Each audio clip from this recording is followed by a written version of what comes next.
Staff Sergeant Wyatt Harmon stared at the empty house, his duffel bag sliding from his shoulder to the hardwood floor with a dull thud. After 15 months in Afghanistan, the silence felt unnatural. No excited footsteps from his children. No welcoming embrace from Zoe, his wife of 12 years. Just emptiness. He moved from room to room, his combat boots echoing through the vacant space. Closets were emptied. Family photos had vanished from the walls. Even the refrigerator drawings from Aiden and Mia, his 10 and 8-year-old kids, were gone. It was as if his family had been erased. A knock at the door interrupted his stunned inspection. Mrs. Keller, his 70-year-old neighbor, stood on the porch clutching an envelope. "I'm so sorry, Wyatt," she said, her voice trembling. "Zoe asked me to give you this when you returned. She made me promise not to call you." Mrs. Keller hesitated. She said she wanted to handle things her way. Wyatt took the envelope with steady hands, the same steadiness that had kept him alive through 3 tours. Inside was a handwritten note. "Your kids hate you, so I moved on with someone better. Don't try to find us. They don't want to see you anymore." Mrs. Keller shifted uncomfortably. "That Blake Crawford fellow started coming around about 3 months after you deployed.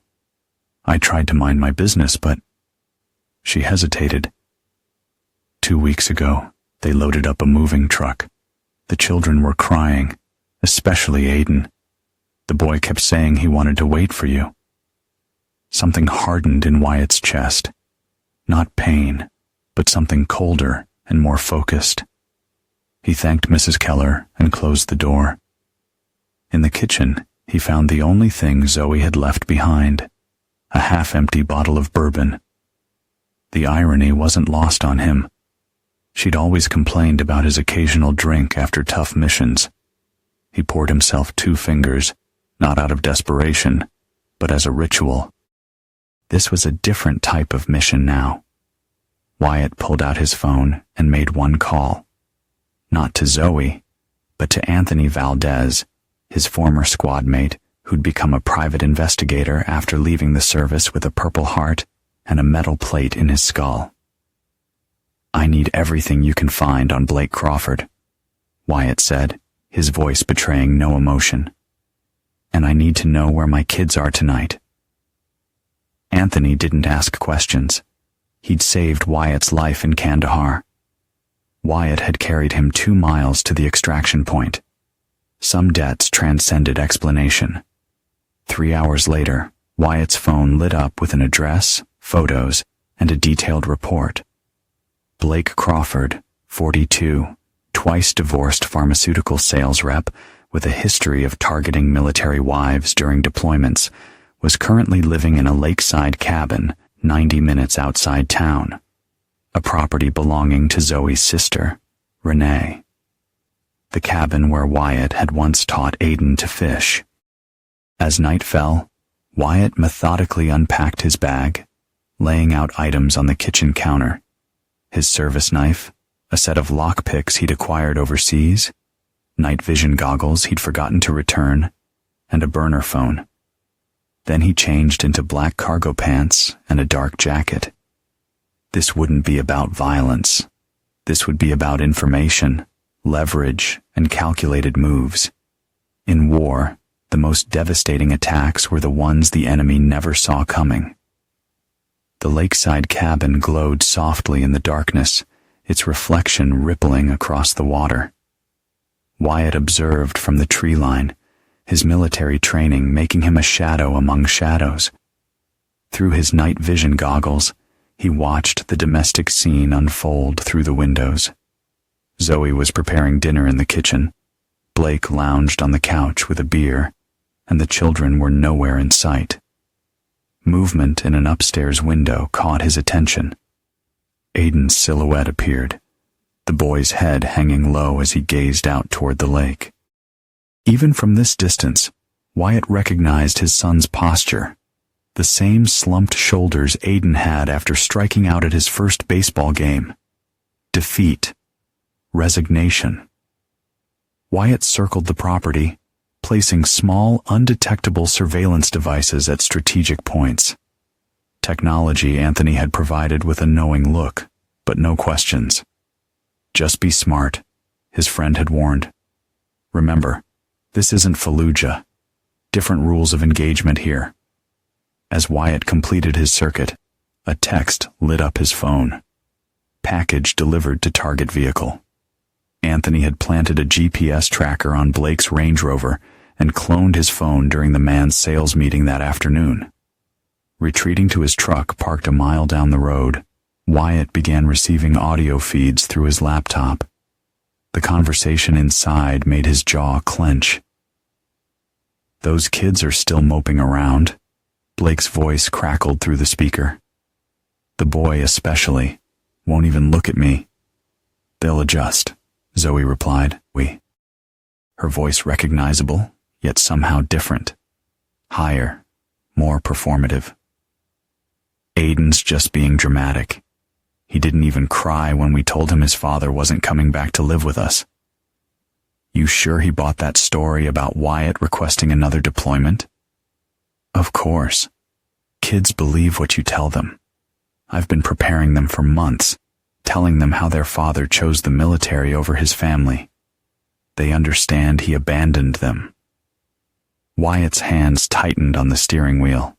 The calculated cruelty of the lie struck deeper than any battlefield injury. He had never requested extended deployment. In fact, he turned down a promotion that would have kept him overseas longer, all to return home sooner. The conversation continued, revealing more with each passing minute. The school called again. Aiden got into another fight. "That kid needs discipline. Military brats always do," Blake said dismissively.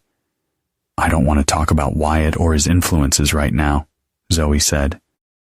Her voice suddenly honeyed. "The kids are upstairs. We have time to ourselves." Wyatt switched off the audio, having heard enough. This wasn't a spontaneous life change or a failed marriage. This was a calculated erasure of him, of the truth of his relationship with his children. He drove back to town, mind racing, not with anger, but with strategy. At the local diner, the only place open at midnight, he spread Anthony's files across a corner booth while nursing black coffee. Blake Crawford had a pattern: 3 different military wives in 5 years, always during their husbands' deployments, always moving in, then moving on once the men returned. What was different this time? Why take the children? The lakeside property suggested a more permanent arrangement. The waitress refilled his cup. "You okay, honey? You look like you're planning a war." Wyatt looked up, seeing a familiar face. Donna, who'd served him countless meals before his deployments. Her son had served in the Marines. "Just trying to solve a puzzle," he replied. "Well, you've got that 1,000-yard stare my boy had when he came home," she said, sliding a piece of pie in front of him on the house. "And whatever the puzzle is, remember what you boys say? Work the problem, not the emotion." Her words crystallized something in Wyatt's mind. In the military, emotions got people hurt. Clear thinking kept them alive. He needed to approach this like a tactical operation, not a wounded husband. By dawn, he had created a detailed timeline of Zoe and Blake's relationship, mapped potential pressure points, and identified key allies and obstacles. Most importantly, he'd formulated the first phase of his response, one that would begin not with confrontation, but with precise legal action. As the sun rose, Wyatt made his second call of the night, to Luther Washington, the best family attorney in 3 states, a former JAG officer who understood both military life and the cutthroat reality of custody battles. "I need everything," Wyatt told him. "Emergency custody hearings, freezing of assets, documentation of parental alienation, and I need it all to happen before they know I'm back." "Understood," Luther replied, the same way he might acknowledge a mission brief. Report to my office at 800.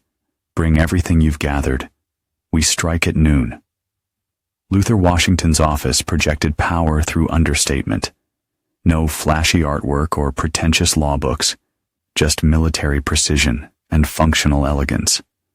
The attorney himself, a towering, broad-shouldered man with closely cropped silver hair and the posture of someone who still did his morning PT, reviewed Wyatt's evidence with methodical focus. "This is textbook parental alienation," Luther said, tapping the transcript of Zoe's conversation. "Telling the children you abandoned them when you were serving your country. Courts take a dim view of that, especially with military families." "Can we use the surveillance?" Wyatt asked. Luther's expression remained neutral. "Let's call it information obtained through investigative services and leave the specifics vague. What matters is establishing a pattern of deliberate interference with your parental relationship." By noon, as promised, Luther's team had filed emergency motions, temporary custody pending a hearing, freezing of joint accounts, and court orders preventing Zoe from leaving the county with the children. A sympathetic judge, herself a military mother, expedited everything. "Now comes the hard part," Luther warned, "serving her the papers. Given what we know, she'll try to run or hide the children." "She won't see me coming," Wyatt assured him. Through Anthony's surveillance, Wyatt learned that Blake would be attending a pharmaceutical conference the next day. Zoe would be alone with the children at the lake house. The timing was perfect. That evening, Wyatt approached Beverly Winters, a court-appointed process server known for her efficiency with difficult cases. He explained the situation, not with emotional appeals, but with tactical clarity. "I need you to create a diversion at the front door," he explained. "Once she's engaged with you, I'll enter through the back to find my children." Beverly, a grandmother of 5 with a spine of steel, nodded. "Military custody cases are always the worst. These spouses wait until you're defending our country, then try to steal your children. Awful." The next morning, Wyatt positioned himself in the woods behind the lake house while Beverly knocked on the front door, clipboard in hand. Through his earpiece, he heard the conversation unfold. "Miss Harmon, I have a certified delivery requiring your signature." "It's Crawford now," Zoe's voice replied coolly. "What is this regarding?" "Marketing materials for local schools. We're updating our database for military families. It'll just take a moment of your time." As Zoe engaged with Beverly, attempting to maintain her cover story, Wyatt silently entered through the unlocked back door, a classic security oversight in rural properties. He moved through the house like a ghost, locating his children exactly where he expected. Aiden was playing video games in the living room, earphones on, while Mia colored at the kitchen table, partially visible from the front door. "Aiden," Wyatt whispered, placing a gentle hand on his son's shoulder. The boy jumped, then froze, his eyes widening in disbelief. "Dad," he whispered, "they said you weren't coming back." "They lied," Wyatt said simply. "I need you to trust me right now. Where's your sister?" Before Aiden could answer, Mia looked up from her coloring and spotted them. Her crayon dropped to the floor as she launched herself across the room and into Wyatt's arms with a muffled cry. "Shh," Wyatt cautioned, holding her close while monitoring the front door. "We need to be very quiet. I'm going to take you both somewhere safe, and then I'll explain everything. Okay?" Both children nodded, wide-eyed but trusting. This was the moment that confirmed what Wyatt had suspected. They hadn't turned against him. They'd been deceived. "Grab only what you absolutely need," he instructed. "We have to move quickly." As the children gathered their essentials, Wyatt texted Beverly, "Extraction successful." Extend conversation 3 minutes. Beverly immediately launched into a detailed explanation of school district boundaries, keeping Zoe occupied at the front door, while Wyatt and the children slipped out the back and into the waiting car, driven by Anthony. As they drove away, Wyatt heard Beverly's final act through his earpiece. "Oh, and Miss Harmon, you've been served." The sound of papers being thrust into Zoe's hands was followed by a stream of angry words, cut short as Beverly ended the call. "Where are we going, Dad?" Aiden asked, his voice small but steady. "To someone who can help us," Wyatt answered, meeting his son's eyes in the rearview mirror. "Someone who understands what it means to keep promises." Anthony drove them directly to Luther's office, where the attorney had prepared a safe environment for the initial reunification. Child psychologists, family advocates, and a judge were on standby for emergency depositions. As the children were gently interviewed in another room, Luther updated Wyatt on the legal situation. "She's been served with everything: the custody papers, the financial freeze, and a temporary restraining order preventing Blake from contact with your children pending investigation." Luther's face showed rare satisfaction. "Based on those recordings and the children's initial statements, the judge has granted you emergency temporary custody." Wyatt's phone erupted with notifications. 17 missed calls from Zoe in the past hour. When it rang again, Luther nodded. "Answer it. Speakerphone." "Say nothing that could compromise our position." Wyatt accepted the call, his voice calm. "Yes?" "You can't do that to your own wife and kids." Zoe's voice was hysterical, all pretense abandoned. "You had no right to take them. They don't even know you anymore." "They know who told them lies," Wyatt replied evenly. "And legally, you're right about one thing. I can't do this to my wife. That's why the divorce papers are included in what you were served. As for my children, the court disagrees with you." "This isn't over," she hissed. "Blake has connections. I'm just getting started." Wyatt interrupted, his voice dropping to a whisper. "Check your new man's car." "What are you talking about?" "The trunk, Zoe. Have Blake check his trunk when he gets home." The call ended with her confused protests. Wyatt turned to Luther, who raised an eyebrow. "Do I want to know what's in Crawford's trunk?" "Nothing illegal," Wyatt assured him. "Just the first real consequence of their actions. Everything before this was just setting the stage." Blake Crawford returned from his pharmaceutical conference to find Zoe pacing the lakeside property. Her composure shattered as she frantically explained the day's events, the court orders, the missing children, Wyatt's cryptic message. Blake's confidence visibly wavered. "Check your trunk," Zoe insisted, her voice ragged. "He said something about your trunk." With growing unease, Blake popped the Range Rover's trunk, revealing not some threatening message, but something far more damaging.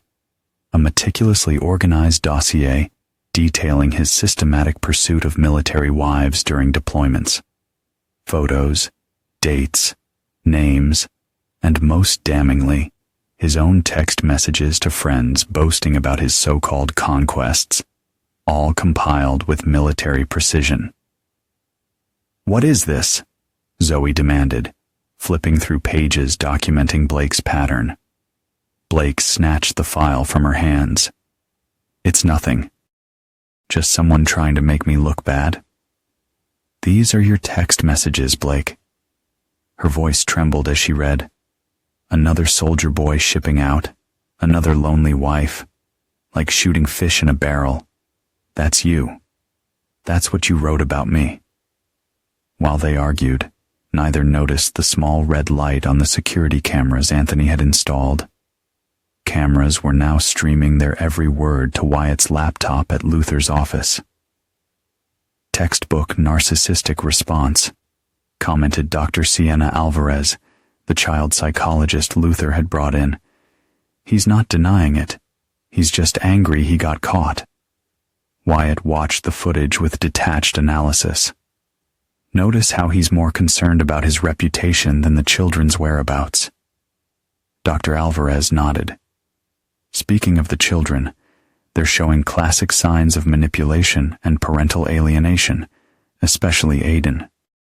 He mentioned being made to write you letters saying he hated you, letters they never actually sent. This new information fueled the next phase of Wyatt's plan. Luther immediately filed amended motions with these allegations, strengthening their case for supervised visitation only for Zoe. Meanwhile, Wyatt focused on rebuilding trust with his children. Rather than overwhelming them with explanations or bad-mouthing their mother, he simply spent time with them, helping with homework, cooking their favorite meals, and re-establishing routines that had been disrupted. "Why did you really come back, Dad?"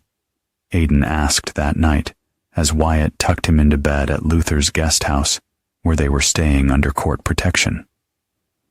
"Because I promised I would," Wyatt answered simply, "and I keep my promises." The boy studied his father's face. "Mom said you volunteered for extra deployment because you didn't want to be with us anymore." "That's not true," Wyatt said firmly. "I have every email I sent, begging to come home sooner. Every request I filed to reduce my deployment. I never stopped trying to get back to you."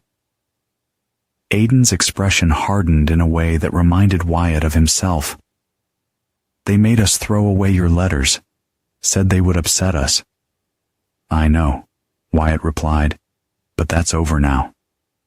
Across town, Blake and Zoe were spiraling. The financial freeze had cut off Zoe's access to the substantial savings Wyatt had accumulated during his deployments. Blake, suddenly facing the prospect of financially supporting Zoe without the cushion of Wyatt's money, showed his true colors. "You said he'd never fight for custody," Blake shouted, their argument captured perfectly by the hidden cameras. "You said he'd be too broken after deployment to challenge you." "He wasn't supposed to find out this way," Zoe retorted. "My lawyer said, if we established residency in another state for 6 months, we'd have the advantage. Their planning, their assumptions about Wyatt's passivity, all were now exposed. And with each word they spoke, they strengthened his legal position." The next morning brought another calculated move from Wyatt.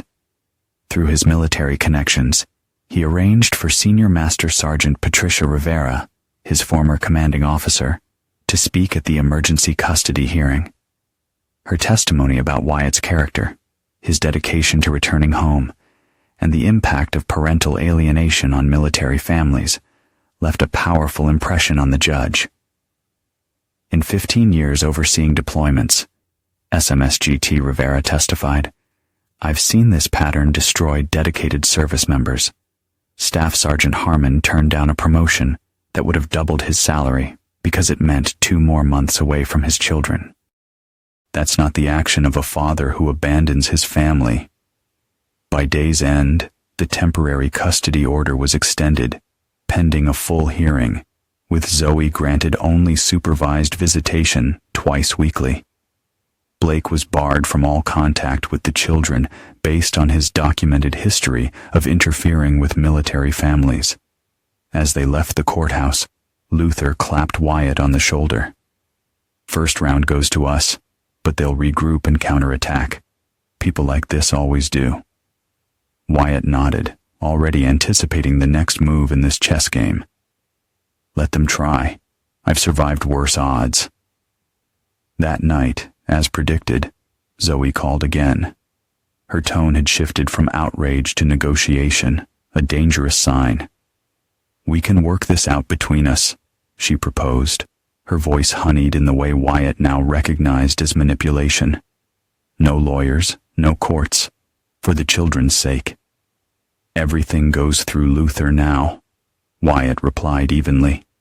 "Don't you think you're being extreme? The kids need their mother." "The kids need the truth," he countered, "and they're getting that now." "You've made your point," she said, an edge creeping into her voice. "But you're forgetting something. I know things about you. Things from your deployments. Things that wouldn't look good to a custody judge." The threat hung in the air. Wyatt felt a cold satisfaction. She played exactly the card he'd been waiting for.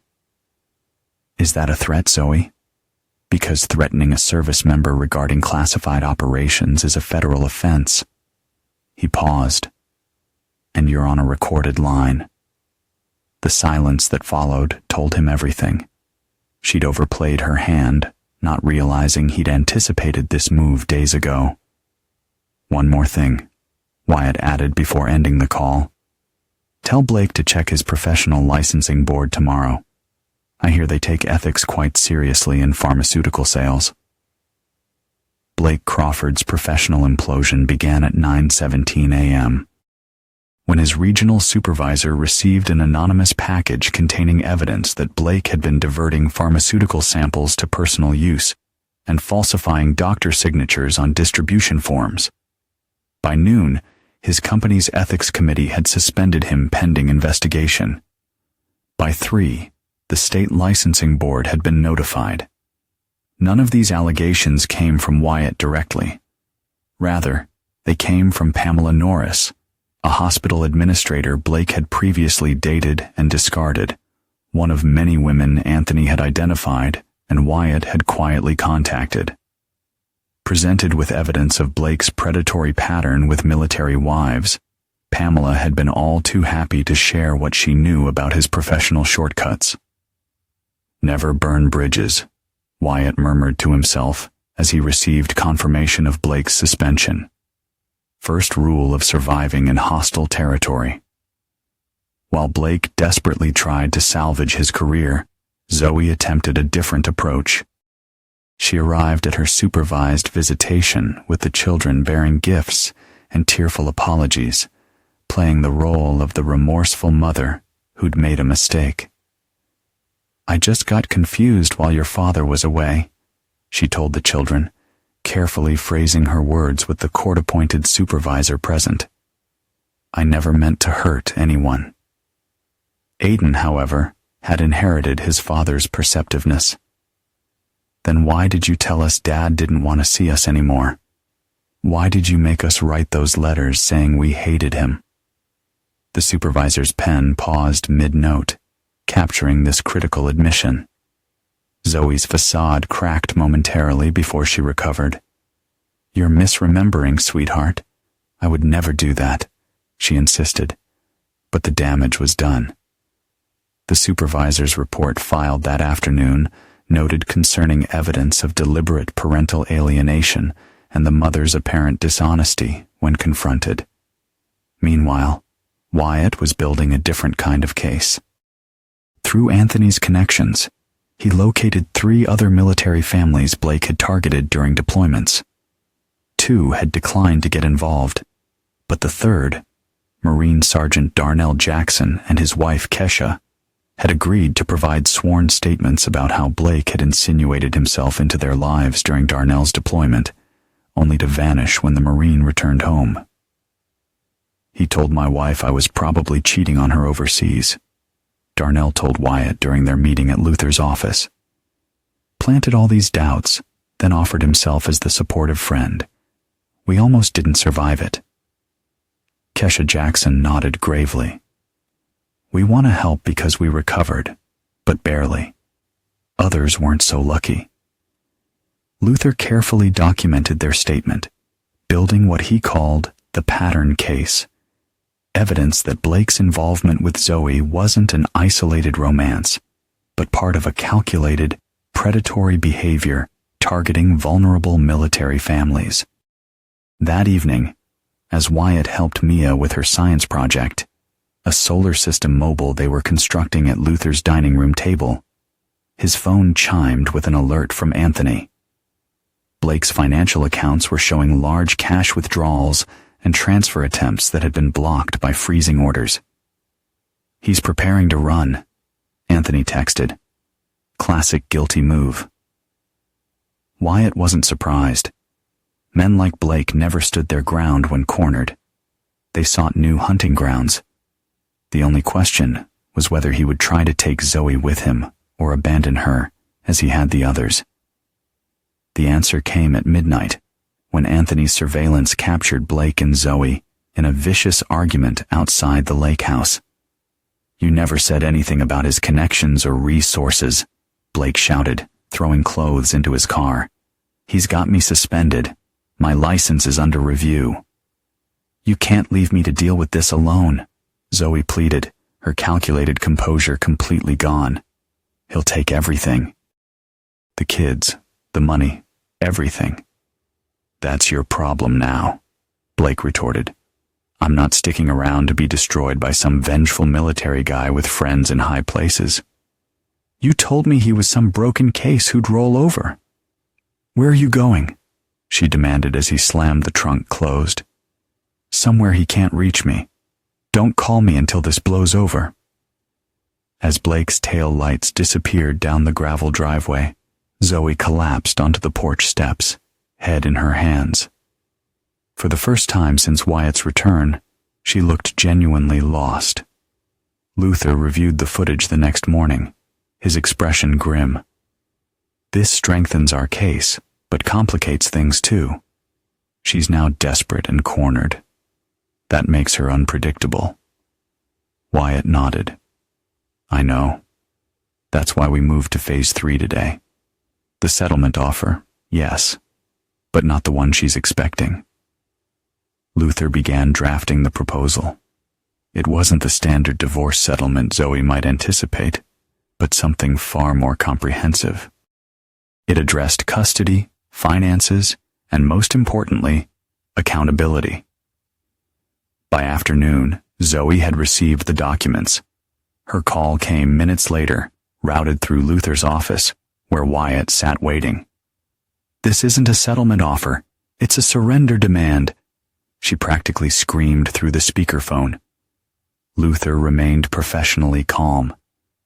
"My client is willing to be generous financially in exchange for what he values most, his relationship with his children without interference. He wants me to admit to parental alienation in writing. That would destroy me in court."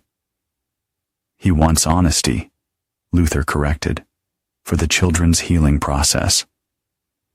"And I'm supposed to agree to supervised visitation for a year, while he gets them whenever he wants?" Given the documented evidence of manipulation and false statements to the children about their father, yes, that's entirely reasonable, Luther replied. "The court would likely impose stricter terms if we proceed to trial." Her breathing was heavy, desperate. "Blake's gone. He took what cash we had. I have nothing." Luther glanced at Wyatt, who nodded slightly. "My client is prepared to release sufficient funds for reasonable living expenses, provided you vacate the lake property immediately.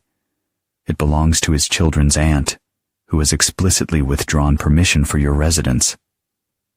The silence stretched for nearly a minute before Zoe spoke again. Her voice was hollow. "He planned all of this, didn't he? Right from the beginning. He knew exactly how everyone would react."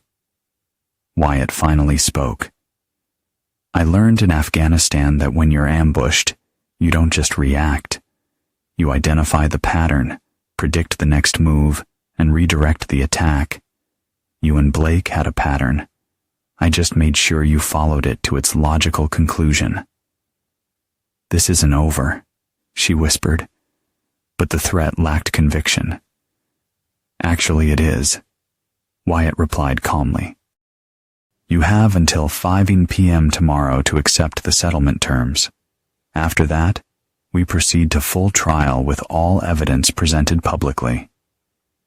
As the call ended, Luther gave Wyatt an appraising look. "You're certain she'll accept?" "People like Zoe and Blake only understand self-interest," Wyatt explained. "I've structured the deal to appeal to hers while protecting what matters to me. And if she refuses," his expression remained unchanged, Then we execute the contingency plan, but she won't refuse. Zoe signed the settlement agreement at 4:58 p.m. the following day, 2 minutes before the deadline. The terms were comprehensive. Wyatt received full custody, with Zoe granted supervised visitation that could gradually increase based on her cooperation with family therapy. She admitted in writing to making false statements to the children about Wyatt's deployment and desire to return home. Financially, she received enough for a modest fresh start, but nowhere near the comfortable lifestyle she'd envisioned. Most crucially, she agreed to a non-disparagement clause that prohibited her from speaking negatively about Wyatt to the children or interfering with his relationship with them. Any violation would result in immediate suspension of visitation rights. She folded rather easily in the end, Luther observed as he filed the executed documents with the court. People who build lives on lies usually do, Wyatt replied. Their foundations are weak. With the legal battle largely settled, Wyatt focused on rebuilding his family. He purchased a new home across town, close enough to maintain the children's school and friendship connections, but far enough from old memories. The house had a large backyard, perfect for the German Shepherd rescue dog they adopted 2 weeks after moving in. Aidan named him Ranger after his father's military unit. For 6 weeks, life settled into a new pattern. The children began healing through regular sessions with Dr. Alvarez. Wyatt secured a civilian job as a security consultant that allowed him to be home every evening. Zoe attended her supervised visitations consistently, making visible efforts to rebuild trust with the children without undermining Wyatt. On the surface, the crisis had been resolved with remarkable efficiency. Yet Wyatt remained vigilant, recognizing that the apparent calm was merely an intermission, not the end of the story. His instincts proved correct when Anthony called one evening in late October. "Blake Crawford's back in town," he reported without preamble. "Staying at the Westridge Hotel under a different name, but it's definitely him. And he's been making calls to a lawyer who specializes in challenging military custody arrangements." Wyatt absorbed this information calmly. "Is he in contact with Zoe?" "Not directly, but they both visited the same coffee shop yesterday, 10 minutes apart. Could be coincidence, could be planned." "Want me to increase surveillance?" "No," Wyatt decided. "Let's see what they do. Sometimes the best reconnaissance is patience." He didn't have to wait long. The next day, Aidan came home from school, visibly troubled. "Mom had someone with her at visitation today," he reported, as Wyatt helped him with math homework. "She said he was her legal advisor, so the supervisor let him stay. But it was that guy, Blake." Wyatt kept his expression neutral, despite the surge of cold anger. "Did they say anything unusual?" Aidan hesitated, then pulled out his phone. "They didn't know I was recording. We learned about one-party consent in social studies last week." The audio was clear. Blake and Zoe speaking in low voices while the supervisor stepped away briefly, outlining a plan to challenge the custody agreement based on Wyatt's military service and potential future deployments. "Your mom signed binding agreements," Wyatt explained after listening. "What they're discussing could be considered legal violations." "I know," Aidan said firmly. "That's why I recorded it. I'm not going back to live with lies." Wyatt studied his son, 13 years old, but carrying himself with newfound certainty.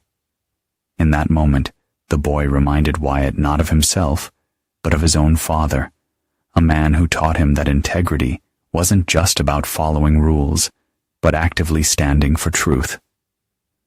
"We'll handle this," Wyatt assured him. "But I need you to promise me something. Don't engage with them about this. Don't confront them. That's my responsibility." Aidan nodded solemnly. "I trust you, Dad," That trust was perhaps the most meaningful victory in Wyatt's campaign, more significant than any legal judgment or financial settlement. His son had seen deception firsthand and chosen truth, chosen him. Within hours, Luther had filed emergency motions based on the recording, citing clear violations of the non-disparagement and non-interference clauses. The court responded with the immediate suspension of Zoe's visitation rights, pending investigation, and a restraining order preventing Blake from coming within 500 feet of the children or their schools. What neither Zoe nor Blake realized was that their attempted countermove had activated the contingency plan Wyatt had prepared weeks earlier. The next morning, as Blake exited his hotel, he was approached by 2 federal agents who requested he accompany them for questioning. The investigation concerned financial irregularities at pharmaceutical companies where he'd worked, specifically patterns of sample diversion that crossed state lines, making it a federal matter. Anonymous tips from former colleagues had triggered the inquiry, which now required his full cooperation. Simultaneously, Zoe received official notification that her teaching certificate was under review by the State Board of Education based on her documented dishonesty in legal proceedings, a violation of the ethical standards required for certification. By sunset, both Blake and Zoe were facing professional ruin, legal consequences, and the complete collapse of their counter-strategy. Neither could prove Wyatt's involvement in these separate investigations, yet both recognized his invisible hand guiding the precise dismantling of their lives. That evening, as Wyatt helped Mia feed their new puppy, his phone displayed a text from an unknown number. "You've destroyed everything. I hope you're satisfied." He didn't bother responding. Satisfaction wasn't what he felt, not pleasure or vindication or even triumph.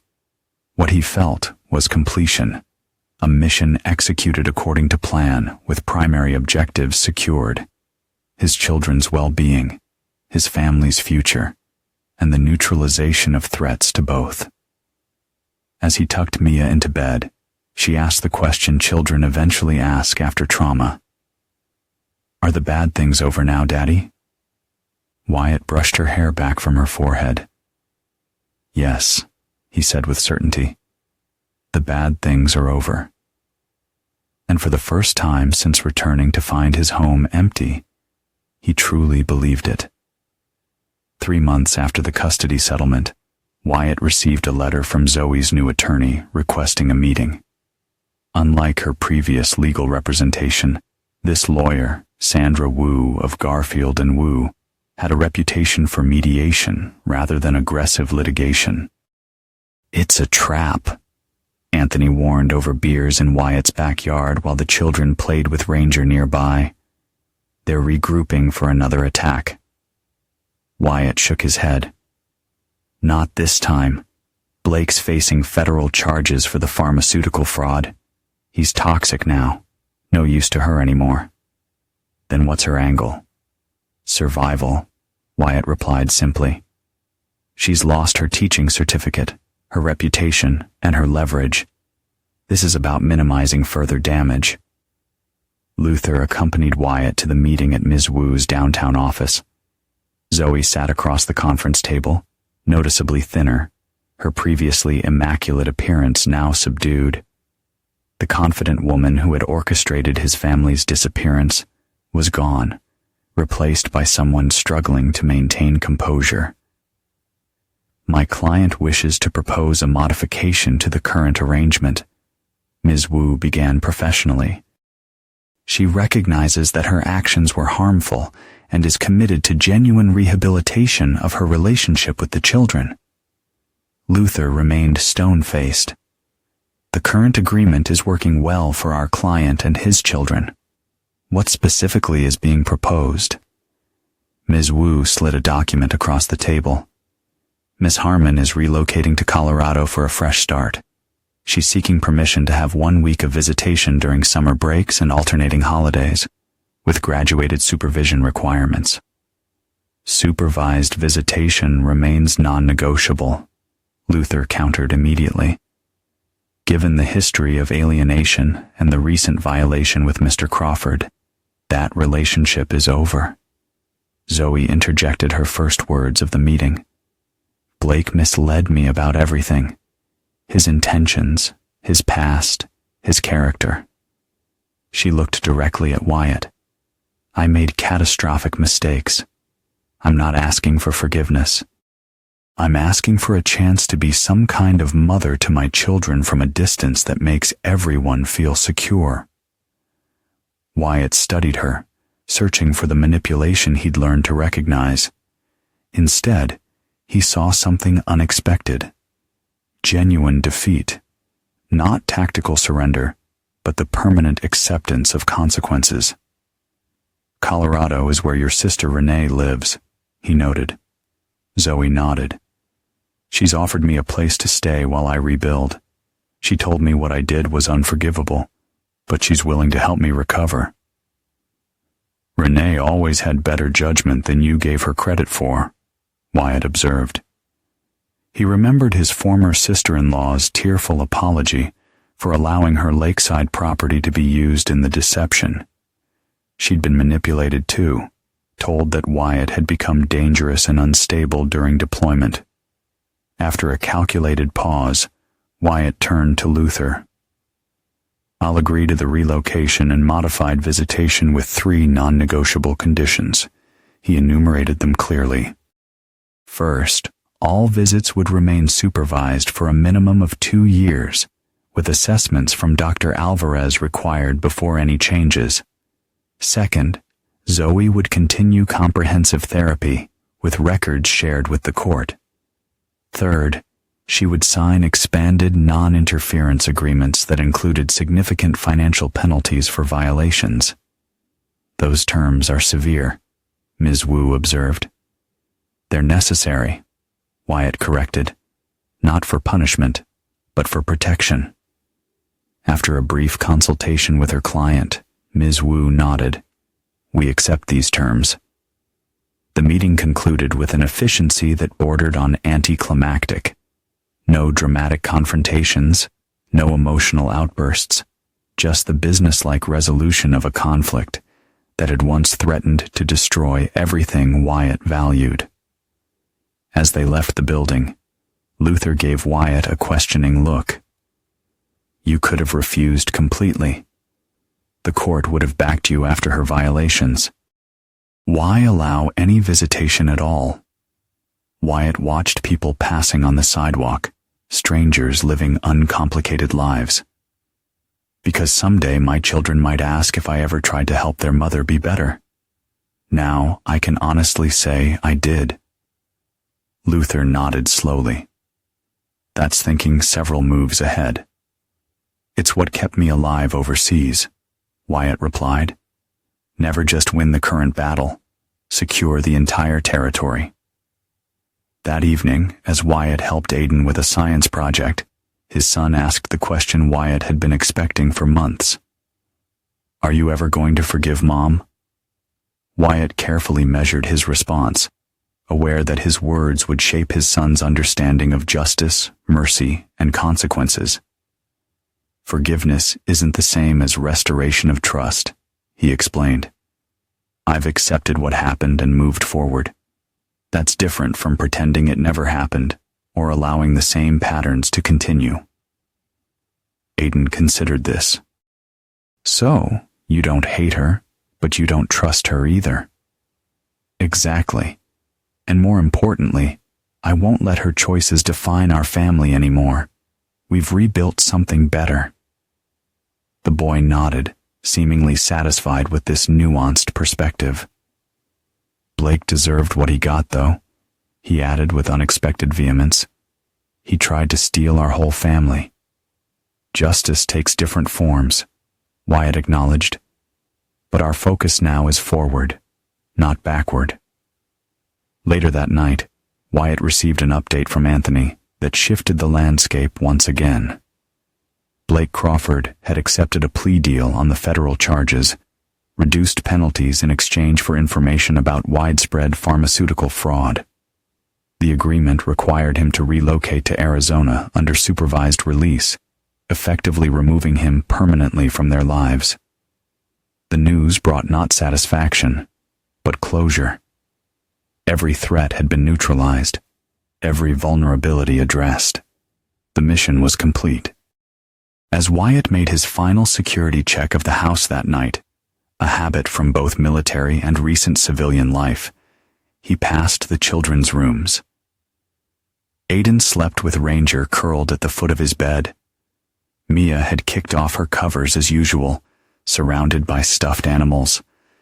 Their peaceful sleep represented everything he'd fought to protect. In the quiet kitchen, Wyatt poured himself a single finger of bourbon, not from need or pain, but as acknowledgement of a chapter completed. He raised the glass slightly, a silent toast to battles won and enemies defeated, before setting it down untouched. He didn't need it anymore. The next stage of their lives was about to begin. 1 year after returning to find his home empty, Wyatt stood in the backyard of his new house, watching his friends and family gathered for Mia's 10th birthday party. The transformation was remarkable, not just in his external circumstances, but in the invisible architecture of their family. Dr. Alvarez, now a friend rather than just a therapist, approached with 2 cups of coffee. "You've created something remarkable here," she observed, nodding toward where Aiden was helping younger children with a piñata. The statistical outcomes for children after parental alienation aren't usually this positive. "We had advantages," Wyatt acknowledged. "Catching it early, legal success, good support systems," Dr. Alvarez added, "and a father who understood that winning custody wasn't the same as healing wounds." She looked at him pointedly. "Most people in your position would have vilified their ex-spouse completely, even to the children." Wyatt shook his head. That would have just continued the damage in a different direction. Across the yard, Luther was deep in conversation with Anthony and Patricia Rivera, who had become regular presences in their lives.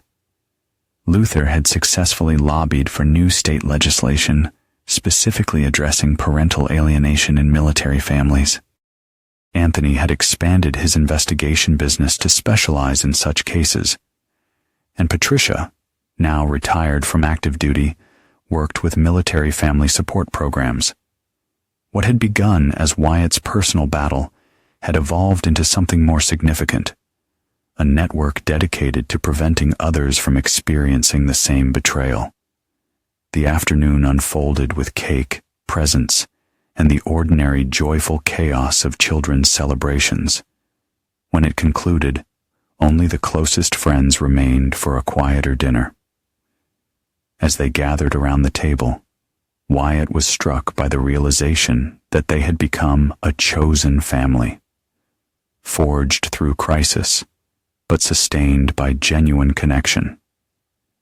After the guests departed and the children went to bed, Wyatt received an unexpected email from Renee, Zoe's sister. It contained a brief message. She would want you to know, and a link to an obituary. Blake Crawford had died of an apparent heart attack in Phoenix 3 days earlier. Wyatt felt no satisfaction, no vindication. The man had become irrelevant to their story long ago, a footnote rather than a continuing threat. He deleted the email without responding, choosing to leave that chapter firmly closed. The following morning brought Zoe's scheduled video call with the children, part of the modified visitation agreement. Under supervision, she spoke with them for 30 minutes. Wyatt maintained a careful distance, present in the home, but not intruding on their conversation. He noticed that while Mia remained somewhat guarded, Aiden had developed a measured openness, not forgetting the past, but not defined by it either. When the call ended, Aiden found his father in the garage organizing tools. "Mom's different now," he observed, picking up a wrench and returning it to its proper place. Like she's actually listening instead of just waiting to talk. People can change when they have to, Wyatt replied. Some never do, but some surprise you. Do you think she really changed, or is she just acting different because she has to? Wyatt considered the question carefully. I think genuine change starts with accepting consequences. Your mom lost everything because of her choices. That kind of loss either destroys you completely or forces real transformation. Like you in Afghanistan, you said combat changes people? Similar. Yes. When everything is stripped away, you discover what's truly essential. Aiden nodded thoughtfully. At 14, he had developed an old soul wisdom that sometimes startled Wyatt. Not the carefree adolescence he might have wished for his son, but a depth of character that would serve him throughout life. I'm glad you fought for us, Dad, Aiden said quietly. Not everyone would have. Not fighting was never an option, Wyatt replied simply. That evening, Luther called with news about the parental alienation legislation. It had passed committee with bipartisan support, likely to become law within months. They're calling it the Harmon Act unofficially, Luther reported with satisfaction. Your willingness to share redacted elements of your case made the difference. Lawmakers couldn't ignore the evidence. Will it actually help others? Wyatt asked, more concerned with impact than recognition. Absolutely. It creates expedited hearings for deployed service members, prevents alienating parents from leaving the state during proceedings, and establishes clear penalties for documented alienation. It might have prevented everything your family endured. After the call, Wyatt sat on the back porch, watching fireflies emerge in the summer twilight. His phone buzzed with a text from Anthony, a simple update that Zoe had indeed remained in Colorado, maintained her therapy appointments, and showed no signs of the manipulative patterns that had characterized her before. The message required no response. Like so many aspects of the past year, it represented monitoring rather than engagement, awareness without obsession. Wyatt had learned to maintain vigilance without allowing it to consume him. As night settled fully over the yard, Wyatt reflected on the nature of victory. In combat, success was often measured in territory secured, enemies neutralized, and objectives completed. But this campaign had required a different metric, one measured in healing, restoration, and new foundations built on the ruins of betrayal. By that standard, they hadn't just survived, they had triumphed completely. 2 years to the day after Wyatt returned to find his home empty, he stood in the doorway of Aiden's room, watching his son pack for a fishing trip. The boy, nearly 16 now, and growing into his father's height and build, methodically organized tackle boxes with the precision he'd inherited from Wyatt. Got everything? Wyatt asked, leaning against the doorframe. Aiden nodded. Double-checked the list. Weather forecast is perfect.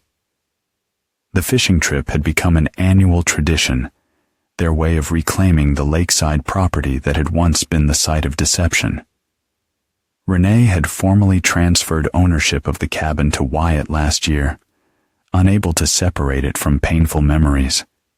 He'd considered selling it, but Aiden had suggested they transform it instead, to make new memories to replace the old. As they loaded the truck, Mia emerged from the house with her own backpack, insisting that this year she was old enough to join them for the full weekend, rather than just a day trip. At 11, she showed a confidence that had been absent during the custody battle, a resilience that Dr. Alvarez attributed to consistent stability and honest communication. Did you feed Ranger? Wyatt asked as she climbed into the back seat, and filled his water bowl and gave Mrs. Keller the emergency contact list, Mia recited proudly.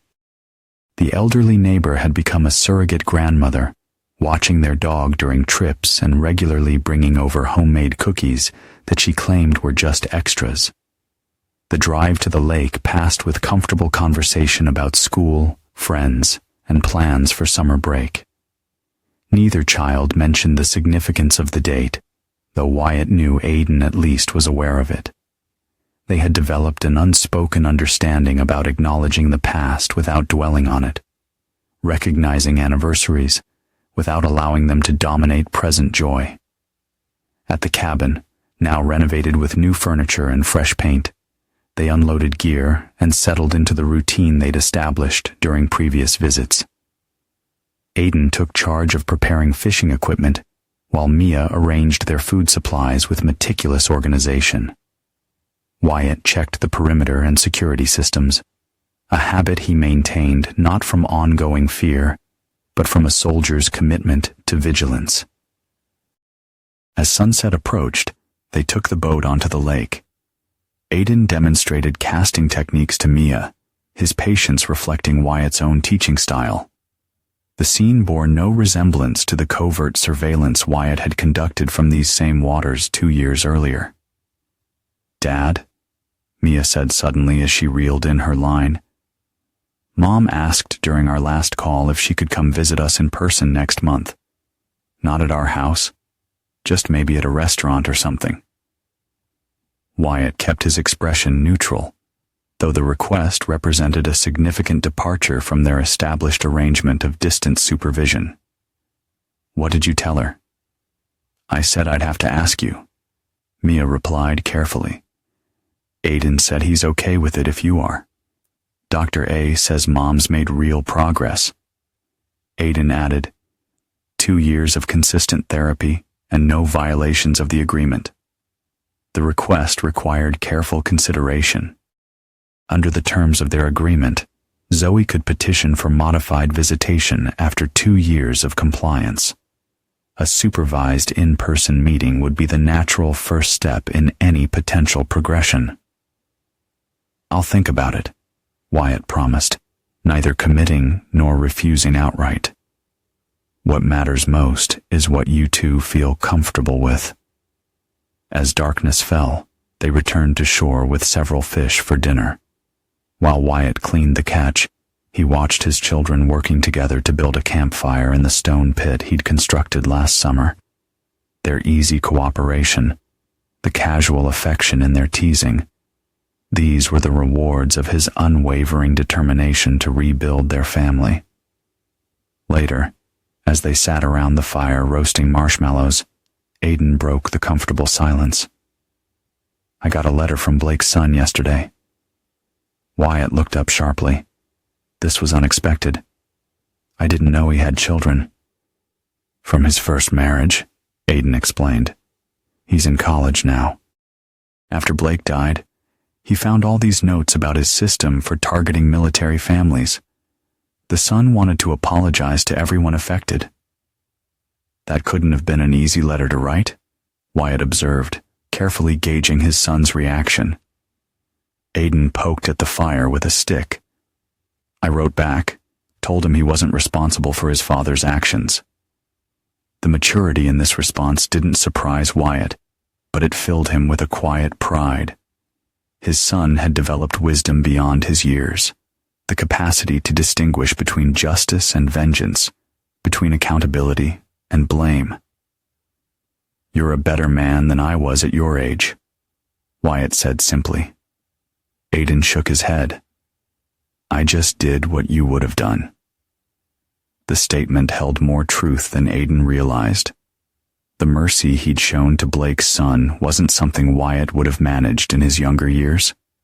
It reflected the man Wyatt had become through hardship, both in combat and in the personal war he'd waged to reclaim his family.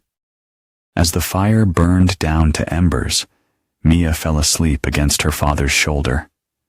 Wyatt carried her inside and tucked her into bed, remembering how small she'd seemed when he'd first reclaimed custody, withdrawn and uncertain, damaged by manipulations she couldn't fully understand.